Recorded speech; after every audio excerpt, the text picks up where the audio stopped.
Forgot he was a member. Thank you for coming today. I'm new here in town, and I just was a small town doctor, and I ran for office, and I said I wanted to balance the budget, and I said, well, now I'm here, I might as well try. And so my staff for the last month has been working on balancing the budget. And we think it's important to crunch the numbers, because if you don't crunch the numbers, you don't know how hard it is to balance the budget. You do have to cut federal spending to balance the budget. We've also determined that you can't just eliminate non-military discretionary spending and balance the budget. You have to look at the entire budget. So we have, and our budget balances over 5 years. We think currently we're in a historic aberration. Currently, the president and his administration spend 25% of GDP. $1 in $4 is spent in Washington. This has never occurred before. It has led to deficits, an annual deficit in record proportions, $1.65 trillion. We think that there needs to be an alternative, that there should be an alternative plan to balance the budget. So we've gotten a plan together that balances it over 5 years. This will bring spending down in year one to the historic average for spending. So those who say, wow, this is way too dramatic, way too bold, all it does is bring back spending to the historic average since World War II. Then over 5 years, it brings spending to the historic average for revenue. We're trying to meet revenue, and that's how we balance the budget. We think this is very important, because if we go along the same path we're doing, the president has proposed a 10-year plan to spend $46 trillion. He will add $13 trillion to the deficit over 10 years. We think that the president has abdicated his leadership, and there needs to be leadership towards balancing the budget. And I'm very happy that Senator DeMint and Senator Lee are here today. I know Senator Paul will want to talk a little bit more about the details of this budget, but I wanted to talk a little bit about just a global view of why this is so important right now. And he really just explained it. The president has our country on a course of certain financial collapse. I mean, it can be no question if you look at what's happening today with our current level of debt, and then project that out 10 years with almost doubling that debt, and not expect there to be catastrophic consequences of that. So the urgency here is very, very real. We have to put this straitjacket out there that we are going to balance this budget.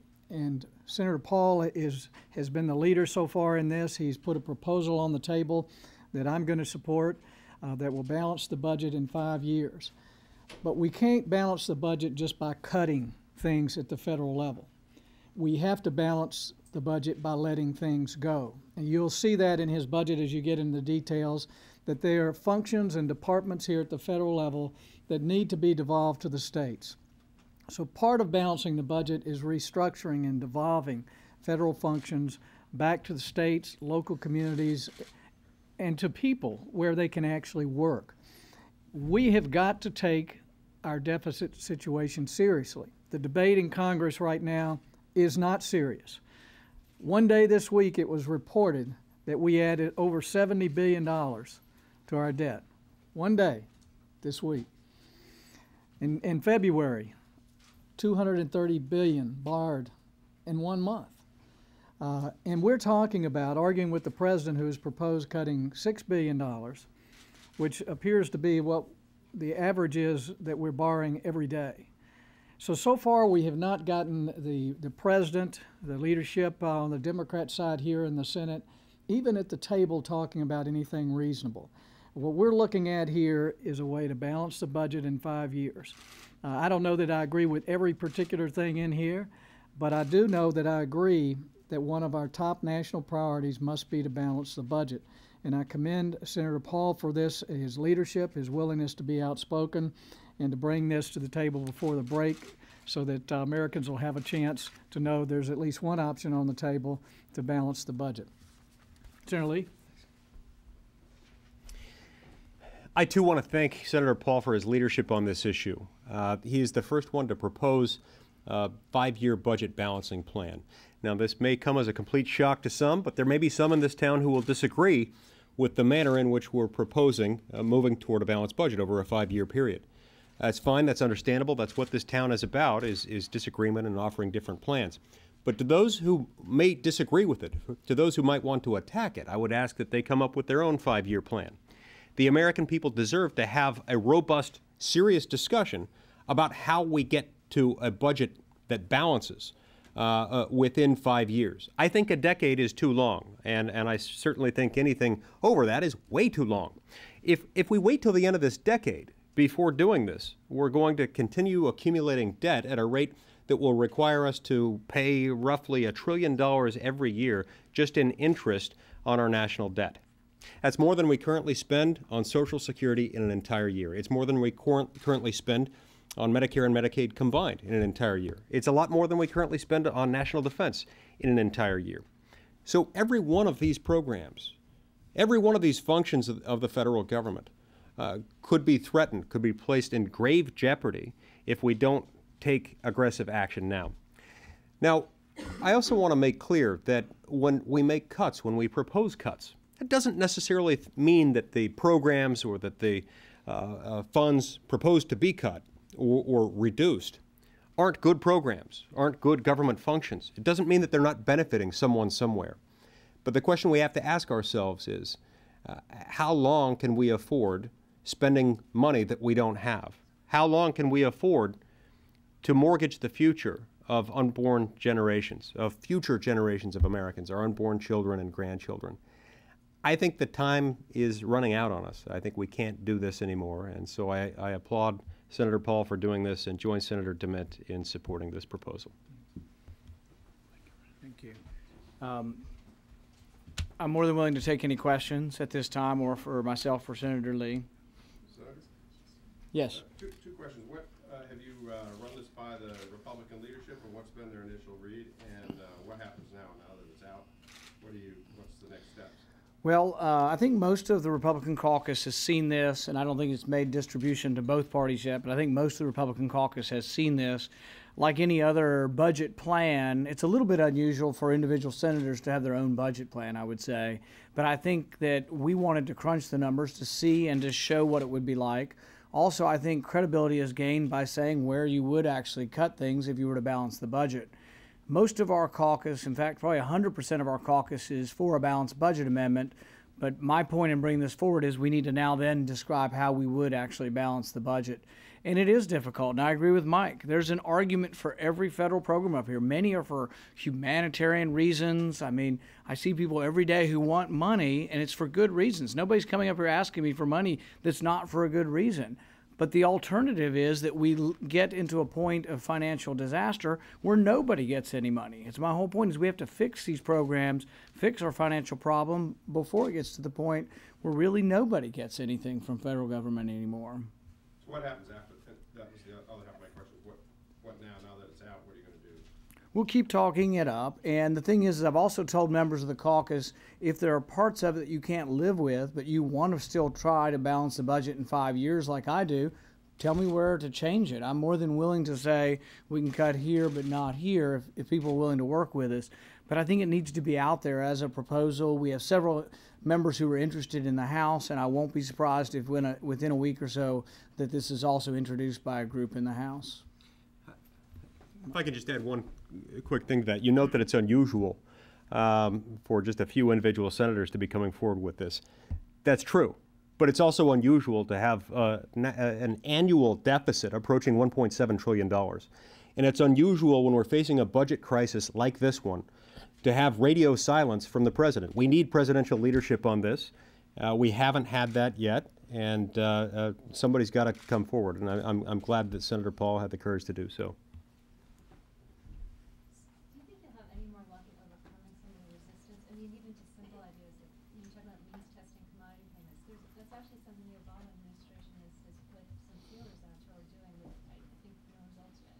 So what's changed now that could be more than a proposal? Well, the interesting thing about the budget is you'll notice as you look at the details of it, we don't even cut entitlements. That's the most emotional thing up here to talk about cutting, either cutting Social Security payments or Medicare payments. We don't do that. We do look for some waste and fraud in Medicare, and there are some savings. We do cap some of the entitlement programs and devolve them to the states. But the interesting thing is there's a lot of things in here that everybody could agree to, Republican and Democrat, but nobody's leading on the president's side. And on our side, we felt like we needed to put this forward to get the debate started at the very least. I mean, these are ideas that people have agreed to, but nobody's really stuck with them and followed. I think people haven't presented them. I mean, for example, I still maintain that I think the president has abdicated on this because he sees that the public, the voters were unhappy about the deficit and they elected a lot of new people. So what did he say?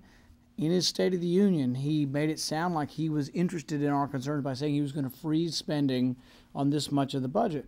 But he's going to freeze it at the 2010 levels that he just inflated by 25%. Only in 2008, we were at 21% of GDP for spending.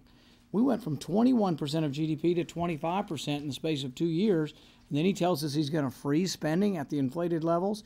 Really, to me, that's an abdication of leadership. Senator Paul, in the Senate vote on the short-term CR that the Senate's going to be taking shortly, it looks like you'll have more Republicans voting against you. And I wanted to know what you thought that signified, and also what, if any, role do you think the Tea Party is playing in how this debate's unfolding? Why don't you start this one, if you don't mind? Sure. As far as what the role the Tea Party is playing in it, the Tea Party movement is much simpler than a lot of people realize. It is simply what happens when tens of millions of Americans recognize simultaneously that the federal government has become too big and too expensive.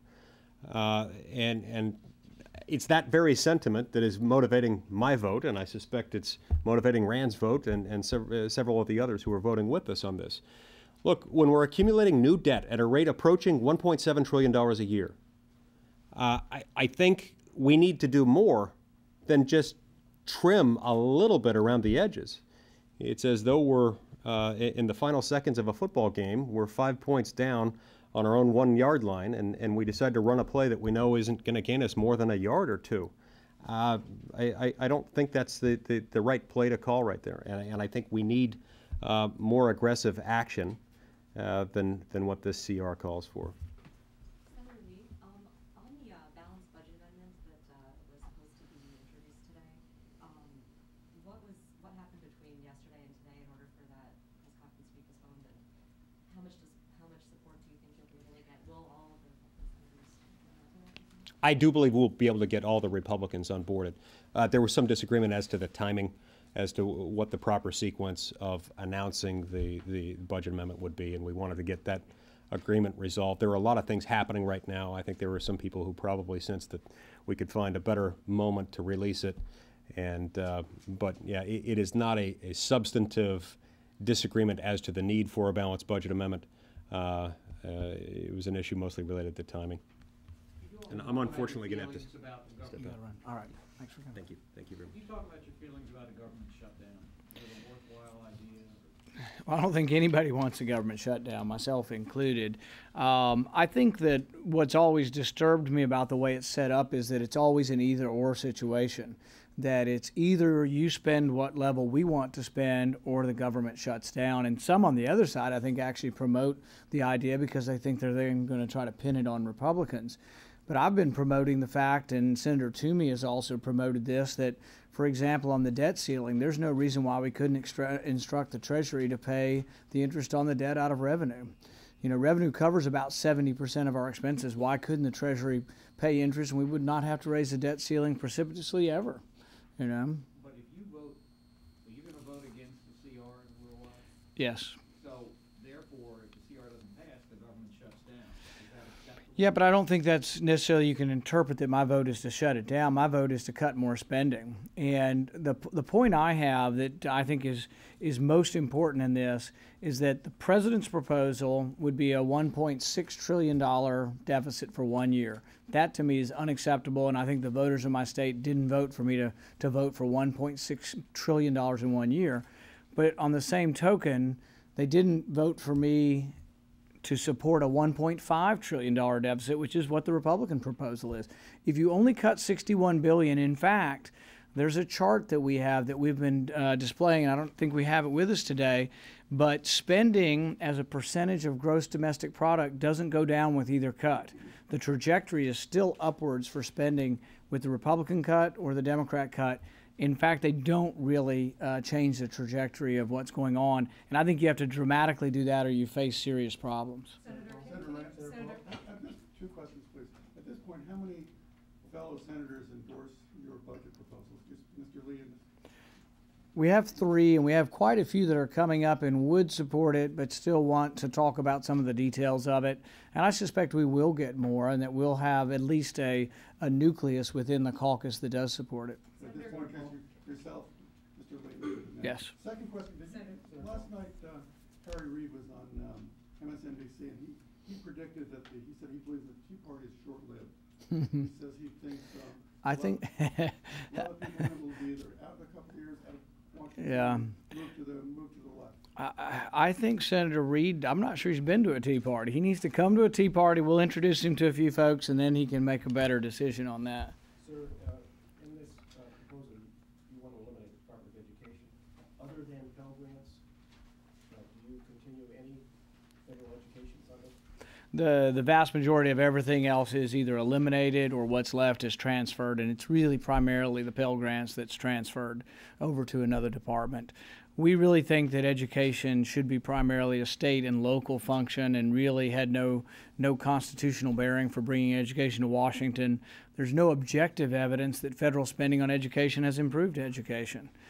Interestingly, if you talk to the teachers union, which are not primarily Republicans, they'll tell you they hate No Child Left Behind, which doubled the size of the Department of Education, doubled the amount of employees, added unfunded mandates, added a lot of power here in Washington that they would prefer to have locally. The only problem is their conclusion is the way they fix it is by doubling the amount of money you spend on it. So Title I, for example, do you eliminate Title I? I believe it is eliminated in this proposal. The thing is, you also talked about eliminating the Department of Energy. If we had a nuclear situation in this country, who would be in charge? We take all of the atomic energy functions to the Department of Energy and put it into the Department of Defense. Weren't they put under energy though because there were concerns about A little bit louder. Weren't they put under energy because there were concerns about having that in defense? There may have been concerns at the time, but I think they have a lot of expertise with atomic energy, and I think if you're going to try to eliminate a department to save money, there are certain things you will keep. You know, like for example, we have a nuclear diffusion plant in Paducah that's being cleaned up by the Department of Energy. We're not going to just stop that. We're going to move it into another department. But you save money by eliminating departments. A lot of these departments have been added in the last 20, 25 years. And for example, the Department of Education, it was always in the Republican platform up until 2000 that we were for eliminating it, and some of us still are. I can do one more. You defund a key. I can't imagine Republicans actually signing on to this in big numbers. You defund the war in Afghanistan in just 2 years. What is your sell to your colleagues to get them to buy into this? Well, that's the president's plan. We just take the president's numbers. Those are from the president's proposals to. Which brings home some of the combat troops, though. I mean, it sounds like you're eliminating. Well, I think his number. Those are exactly his numbers. Those are from his proposals, correct? And I think the bottom line is that we have to decide in our country. I'll give you an example. We have 2 bridges that my state wants. $3 billion bridge in Louisville, a $3 billion bridge in northern Kentucky. They've wanted these things for 10 years. They've complained traffic, the age of their bridges. They have strong arguments. We had a bridge fall in the river in Minneapolis and people died, and it was a problem, you know, about a year or 2 ago. And we're still spending a lot of money building bridges and schools and things, all of which seem to be noble, and people can argue we should help the people of the world. But it would be one thing if you help with your savings. It's another thing if we have to borrow money from China to send it to Afghanistan to build bridges and schools. I think ultimately that the mood is shifting on this a little bit. I don't think the Republican caucus, by any means am I thinking that the caucus is coming my way entirely. But privately, several of them have come up to me and said, you know what, to balance the budget, you're right, we ultimately will have to look at military spending. Our budget does cut military spending. It, to me, is the ultimate compromise around here that will have to happen. Conservatives and conservative Republicans will have to acknowledge that being fiscally conservative also means they have to look at the military budget. Liberals will have to acknowledge that you have to look at domestic and welfare spending and entitlements. That compromise, ultimately, I think is the only way you ever balance the budget. Can you talk about Libya? Let's do this just one more, and then I got to go. The cost of Libya, I mean, it looks like we're potentially going to be engaging in military action, some kind of war in Libya, potentially in the next few days, with maybe the UN Security Council saying yes, but Congress not weighing in. Do you have concerns about that from a cost level or a constitutional concern? I hope we're not. You know, I have great sympathy for people, you know, they're involved in that war there. We're involved with 2 wars right now, and I don't think we really need to be involved in a 3rd war. I do think that questions of war are the most important decisions we make as a country and as representatives, and that needs to be something that is considered and voted on in the Senate and the House. And I tell people I won't vote to go to war unless I'm ready to go or send my kids. And we already have 2 wars. There's financial arguments against it, but there are also other arguments. Can somebody in the, you know, anywhere tell me with a surety that the people fighting against Gaddafi are not in favor of radical Islamic government or radical Sharia type government? I don't know that. I'm not sure anybody knows that. I'm not sure anybody even knows who the leaders are. It's not that I don't sympathize with them wanting to overthrow a tyrant, but I just don't know if I know enough that I'm willing to go and say that I'm absolutely fighting for freedom by going over there, sending my kids over there. And I think we have to be cautious when we're already involved in 2 wars. Thank y'all. Thank you all. Do you all have any questions, or did everybody